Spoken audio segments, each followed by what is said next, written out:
नमस्कार, सत श्री अकाल, hello to all the friends. आप सब लोगों को बहुत खुशी होगी कि हम लोग जैसे वेरिकोसील पे आप लोगों को इतनी वीडियोस आपको रेगुलर देते रहे हैं। अब जो हमारे पास प्रॉब्लम्स पेशेंट की रिसेंट में भी आई हैं, इसमें जो टॉपिक है, कॉन्सेप्ट है, वो ध्यान में रख के चलना। वेरिकोसील की जो प्रॉब्लम है, सबसे बड़ा मेरा समझाने का, इस वीडियो में एंड तक बने रहना, कि वेरिकोसील से जो सबसे बड़ा ध्यान में रखने वाली बात है कि सीमन को सेव करना है, जो मैं बहुत सी वीडियोस में पहले बता चुका हूँ आपको। और दूसरी बात, सबसे डिफरेंट क्वेश्चंस लोगों के आते हैं, मुझे अच्छा भी लगता है कि लोग जितने ज़्यादा क्वेश्चन हमें व्हाट्सएप पे भेजते हैं कि वेरिकोसील में सीमन क्या एक ही दम डाउन आ जाता है, या कुछ महीने लेता है, कुछ हफ्ते लेता है, या कई बार सालों लग जाते हैं। तो बहुत बढ़िया क्वेश्चन है। इसके अलावा वेरिकोसील अकेले एक ही कारण से पैदा होती है, जोर वगैरह एक्सरसाइज के साथ, या और भी कई कारण है। तो ये जो मैं एक आपके लिए इंटरेस्टिंग केस लाया, हमारे पास एक पेशेंट थे, Satish ji. He is been having, किसी रेफरल पेशेंट से आए थे। तो इनको कुछ देर से प्री मैच्योर ईडी वगैरह की कुछ दिक्कत आ रही थी। इनको आइडिया नहीं था कि he is having a varicocele patient, और उसके अलावा इनका सिंगल टेस्टिस भी था। अब सबसे बड़ी बात देखिए, सिंगल टेस्टिस और वेरिकोसील भी आना, और उसके बाद सबसे बड़ा रिपोर्ट में सीमन भी 10% है। ये सबसे बड़ी एक कॉम्प्लिकेशन थी पेशेंट के लिए, हमारे लिए भी एक चैलेंजिंग केस था। उसके अलावा इनकी जो हार्मोन्स में E2 भी हाई था। इसके अलावा अगर मैं लेके चलता हूँ, इनका जो टाइफाइड है वो भी पॉजिटिव था। OTPT लेवल्स डिस्टर्ब थे, जिसको हम लोग लिवर फंक्शंस कहते हैं, लेफ्टीज, वो डिस्टर्ब थे। फिर डिस्लिपिडीमिया है, जिसको हम लोग कोलेस्ट्रॉल अपसेट कहते हैं, हायर आते हैं, VLDL, LDL, ट्राइग्लिसराइड्स हाई आते हैं। तो IgIg लेवल भी डिस्टर्ब थे, एलर्जेंस जो इम्यूनोग्लोबिन्स के डिस्टर्ब होते हैं। सो एक ही पेशेंट में मल्टीपल कॉम्प्लिकेशंस थी, बट प्रभु कृपा से हमें 2-2.5 महीने लगे। तो जलंधर से थे, इनको 2-2.5 महीने लगे, तो मैं इनको रिकवरी कर दी। कहीं ना कहीं ये केस मुझे ध्यान में नहीं रहा, ये रह गया बीच में आपसे शेयर करना। तो अभी फॉर्चुनेटली मुझे केस हिस्ट्री इनकी मिली, तो मैंने कहा आप लोगों से शेयर करता हूँ। सबसे पहले तो ध्यान में रखने वाली बात है कि जो पेशेंट, चाहे सिंगल टेस्टिस है चाहे 2 टेस्टिस है, सीमन पैदा करने की ताकत होनी चाहिए। चाहे एक टेस्टिस में भी हो तो भी कामयाब है बंदा। तो आपको घबराने की बात है, सिंगल टेस्टिस प्रॉब्लम। हाँ, सिंगल टेस्टिस में वेरिकोसील, ऑर्काइटस, सिस्ट वगैरह आ जाए तो एक दिक्कत का कारण है। अब इसके केस में था वेरिकोसील भी हम लोग लेके चलते हैं, तो इट वॉज ग्रेड 2 to 3 था ग्रेड, जिसको हमें रिड्यूस करने में हमें इनको अप्रैल में हमने शुरू करा, 4 अप्रैल को, और 29 ऑफ जो है जून में इनका केस कंप्लीट हुआ। हमें 2-2.25 महीने लगे। सीमन की रिपोर्ट एक्टिव 10% आई, उसके बाद 1 महीने बाद कराई, फिर 25% आई। फिर अब जो रिसेंट रिपोर्ट थी, जलंधर में अच्छी रेप्यूटेड लैब्स है, सरदाना लैब्स वगैरह, वहाँ से इनके टेस्ट हुए, तो वहाँ था 65% तो हमें ये लेके चलना, हमें कंसर्न होता है कि किसी जेन्युइन लैब से रिपोर्ट कराओ। कोई ऐसी लैब ना हो कि कई बार क्या होता है कि आपको बताने की बात है, कई बार हमारे पास ऐसे पेशेंट्स आते हैं जो रिमोट एरियाज़ में रहते हैं। ज़रूरी के पंजाब के रिमोट एरियाज में, हरियाणा में भी है हमारे पास पेशेंट, तमिलनाडु, साउथ के, मुंबई की तरफ भी कुछ रिमोट एरियाज में रहते हैं। उनको टेस्टों के अक्सर नाम ही नहीं पता हो कि ASCB किसको कहते हैं, ब्लड का है कि सीमन का है। DHA-DHT नहीं उनको फुल फॉर्म कई बार क्लियर होती कि ये क्या है, किस चीज़ का टेस्ट है। तो किसी अच्छी लैब से टेस्ट कराइए, ताकि आपकी रिपोर्ट हमें एक विजन देती है कि हम लोग जो सोच रहे हैं आपकी हिस्ट्री लेने के बाद वो सही है या नहीं।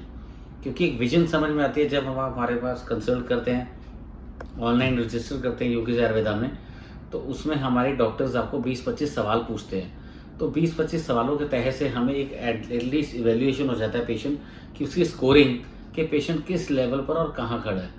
तो उस स्कोरिंग के हिसाब से फिर हम उनको एडिशन लगता है कि अगर प्रॉब्लम ज़्यादा नहीं है तो हम मेडिकेशन रिकमेंड कर देते हैं, लाइन ऑफ ट्रीटमेंट के 3 वीक्स या 6 वीक्स की दवाई मंगवा लीजिए। अगर का पेशेंट का केस कुछ कॉम्प्लिकेटेड ज़्यादा है तो हम लोग उनको फिर टेस्ट डाल देते हैं कि टेस्ट करा के रिपोर्ट भेजिए, तो हम लोग आकर डिसीजन लेते हैं। कई बार तो कई ऐसे पेशेंट्स हैं हमारे पास कि उन्होंने 1 महीना दवाई खाई, तो 1 महीने में सीधे उन्होंने फिर वेरिकोसील का अल्ट्रासाउंड करा दिया या सीमन का टेस्ट करा दिया हफ्ते बाद ही। तो सबसे बड़ा ध्यान रखना, इतनी जल्दबाजी नहीं होनी चाहिए।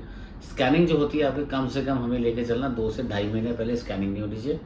और सीमन टेस्ट में सबसे पहला ध्यान में रख के चलना, हर हफ्ते सीमन टेस्ट नहीं होता।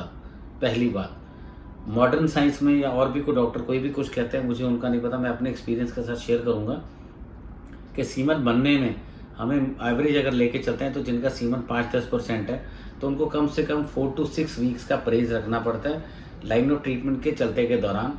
तो सीमन की रिपोर्ट्स हम आपकी बेहतर करके भेजेंगे, वो हमारी जिम्मेदारी है। हम बेस्ट पॉसिबल लेवल पे पेशेंट को क्योर कर लेते हैं। बट अगर आप कहो कि हर हफ्ते दवाई खा रहे हैं, आप रिलेशनशिप भी बना रहे हैं और सीमन भी एक्टिव 10% है, 15% है, फैमिली प्लान हो जाए, तो ये आप अंधेरे में तीर मारने वाली बात है, टक्कर मारने वाली बात है। एंड में निराशा आपको भी आएगी और आपके पार्टनर को भी आएगी कि कंसीव क्यों नहीं हो रहा। कहीं ना कहीं इसके कारण लेडीज़ भी डिप्रेशन में आ जाती हैं कि शायद मेरे कारण तो नहीं हो रहा, उनको पता ही नहीं होता जबकि पति में प्रॉब्लम है। तो ये छोटी छोटी बातें हैं, हमें समझनी है। अब let's come to the case कि हमें वेरिकोसील जो इनको था, पेशेंट को, सतीश जी को, वेरिकोसील में सीमन इनका बहुत लो था, डिस्लिपिडीमिया बताया मैंने, टाइफाइड इनका हायर था। तो डाइजेशन इज अ प्रॉब्लम। इनकी क्या थी, डाइजेशन प्रॉब्लम अपसेट रही। डाइजेशन प्रॉब्लम अपसेट के कारण बॉडी में वीकनेस रही, एनर्जी लेवल लो था। एनर्जी लेवल लो होने से टांगों में एनर्जी जान नहीं गई। सिंगल टेस्टिस होने के कारण वो बॉल्स में कहीं ना कहीं जोर पड़ता रहा। वीनस जो है ब्लड फ्लो प्रॉपर नहीं गया वापस, तो कहीं ना कहीं varicocele 2 to 3 grade I, 5 grade नहीं था। हमारे पास और भी जैसे पेशेंट्स हैं, हमने पीछे अमन पेशेंट वगैरह थे और 3-4 पेशेंट्स की रिपोर्ट आपको शेयर करी थी, ग्रेड 5 वाले भी नॉन सर्जिकल ठीक हुए हैं। तो हमें ये लेके चलना है कि उनकी जो प्रॉब्लम्स हैं, इस प्रॉब्लम के पेशेंट की मैं आपको रिपोर्ट्स भी अभी पढ़ के सुना देता हूँ।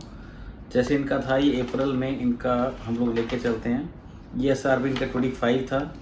ब्लड शुगर फास्टिंग 121 है अप्रैल 4 अप्रैल को। OTPT लेवल्स हैं 65, 57, बहुत ज़्यादा नहीं है बट बॉर्डर लाइन से ऊपर है, मार्जिन से थोड़े से ऊपर है, 15-20%। और डिसलिपिडीमिया में जैसे इनका कोलेस्ट्रॉल भी हायर है और ट्राइग्लिसराइड्स भी इनके हायर बॉर्डर लाइन्स में, VLDL भी इनका हायर है। और सबसे बड़ा जो सीमन की रिपोर्ट लेके चलते हैं, लिक्विडेशन टाइम सिर्फ 13 मिनट्स था। 14/4 को रिपोर्ट आपको शेयर करेंगे हम लोग अभी। तो लिक्विडेशन टाइम हमेशा ध्यान में रख के चलना, 30 मिनट्स चाहिए। लिक्विडेशन टाइम 25 भी नहीं होना चाहिए, 35 भी नहीं होना चाहिए। और एक्टिव था इनका सिर्फ 10%, स्लगिश 20, डेड 70 और काउंट है सिर्फ 24 मिलियन। ये है इनकी 4/4 की रिपोर्ट। इसके साथ इनका था, अगर हम लोग लेके चलते हैं, टेस्टोस्टेरोन टोटल वो था मात्र इनका था 417। ध्यान रख के चलना, अप्रैल में 16 अप्रैल को, हफ्ते 10 दिन बाद फिर हमने इनके हार्मोन्स के टेस्ट कराए। जब सीमन रिपोर्ट्स हमें डाउन आई तो ऑब्वियसली उसके बाद हमने हार्मोन्स करवाने थे। उसके बाद जब हम लोग इनको अप्रैल के बाद हमने इनका मई में जब सीमन टेस्ट कराया, मई में जो सीमन की रिपोर्ट है इनकी 13/5 की, तो उसमें इनका जो है वॉल्यूम भी बेहतर होगा, 2.93 cc के करीब आ गया। और सबसे बड़ा, हाँ, सीमन वॉल्यूम, सीमन की रिपोर्ट्स में रखे चलना। सीमन वॉल्यूम आपका अगर हेल्थियर पे लेके चलना है तो 5 ml प्लस होना चाहिए, ध्यान में रख के चलिएगा। तो प्रेगनेंसी होने के चांसेस अच्छे रहते हैं। लिक्विडेशन टाइम इनका आ गया 19 मिनट्स, 13 से 19 पे आ गया। काउंट इनका 35 मिलियन आ गया और एक्टिव इनका 10 से लेके सीधा 25 पे आ गया, बढ़ना शुरू हो गया। और टेस्टोस्टेरोन जो था इनका लोअर, वो था 417, जैसे बताया था, 575 जो नया वाला है। इसके बाद इनका जो IgE लेवल था वो था 198, जो बॉर्डर लाइन्स के थोड़ा सा ऊपर है। इसके बाद अगर हम लोग लेके चलते हैं इनका सीमन की जो लेटेस्ट रिपोर्ट है, E2 था इनका सबसे बड़ा, हाँ, 81, जो मैं आपसे शेयर करना भूल गया। E2 था इनका 81, जो हमने रिड्यूस करा, इनका जो रिड्यूस हुआ 35 पे। हाँ, सबसे पहले E2 था इनका 81 और रिड्यूस हुआ हमारा 35 पे, सॉरी। तो E2 इनका रिड्यूस हुआ। And the last is the semen report इनकी। फिर मैं दोबारा आपको लेके चलना चाहूँगा। जो लास्ट रिपोर्ट सीमन पे हमने कराई 6वें महीने में, 6ठे महीने में, तो एक्टिव आ गया इनका सीधा 60% आ गया। ये हमारी ग्राफ शीट लगी हुई है एक्टिव। और काउंट आ गया इनका जो है हमारा, इनका मिलियंस, ये भी आपका जो है 42 मिलियन काउंट आ गया। तो काफ़ी बेटर लेवल पे he was happy and he was a most important के रेफरल पेशेंट थे। किसी पेशेंट ने, जैसे किसी ने 10 साल पहले दवाई खाती है, 15 साल तो आगे रेफरल में भेजता है। यार दोस्त से बात अक्सर होती है, पर्सनल इश्यूज होते हैं, हर बंदे से बात खुलकर नहीं कर पाता। तो जब आप किसी यार दोस्त के साथ खुलकर दिल की बात करते हो तो कहीं ना कहीं आपको एक अच्छा रेफरल मिलना चाहिए, जिनको इस चीज़ का एक्सपीरियंस हो, एक्सपर्टीज़ हो, 4 पीढ़ियों से आयुर्वेद में नॉलेज हो। और जो भी ट्रीटमेंट्स हम लोग प्रभु कृपा से देते हैं वो विद एविडेंसेस होते हैं, ध्यान रख के चलेगा। रिपोर्ट्स आपको हम शेयर करेंगे। और सबसे बड़ी बात, मैं आपको शीट भी दिखाने वाला हूँ। ये पेशेंट की हमारी ऐसे रिपोर्ट रेडी होती है, first month, second month, third month, proper reports ready होती हैं। पेशेंट की प्रॉपर क्लियर जो है इसकी केयर की जाती है। इसके अलावा जितने भी हमारे पेशेंट्स हैं, मुझे अगर प्रैक्टिस में लेके चलता हूँ तो मोर देन 23-24 ईयर्स हो गए हमारे पास। मोटा लेके चलो तो हमारे पास इतने साल के हर पेशेंट्स के रिपोर्ट्स का रिकॉर्ड हमारे पास होता है। एवरेज जो पेशेंट्स का रिकॉर्ड हम लोग मेंटेन करते हैं, जिससे पेशेंट्स को हम लोग क्लिनिकली एविडेंसेस हमने ठीक करा, तो हमें खुशी होती है कि हम लोग और भी बेहतर प्रयास करें कि पेशेंट के रोग और उसके निवारण के साथ हम उसको बीमारी को निकाल सकें, ताकि पेशेंट और उसका परिवार खुशहाल रहे, और जब एक पेशेंट ठीक होता है आगे बहुत से रेफरल हमें जुड़ते हैं। ये एक ऐसी फ्री की एडवर्टाइजमेंट है, मशहूरी है, जो हम इस चीज़ के लिए हम लोग बहुत अपने आप को गर्व महसूस करते हैं और हम कोशिश करते हैं, प्रयास करते हैं ज़्यादा से ज़्यादा मेहनत करके आपको बढ़िया से बढ़िया रिजल्ट देने का प्रयास करें। धन्यवाद।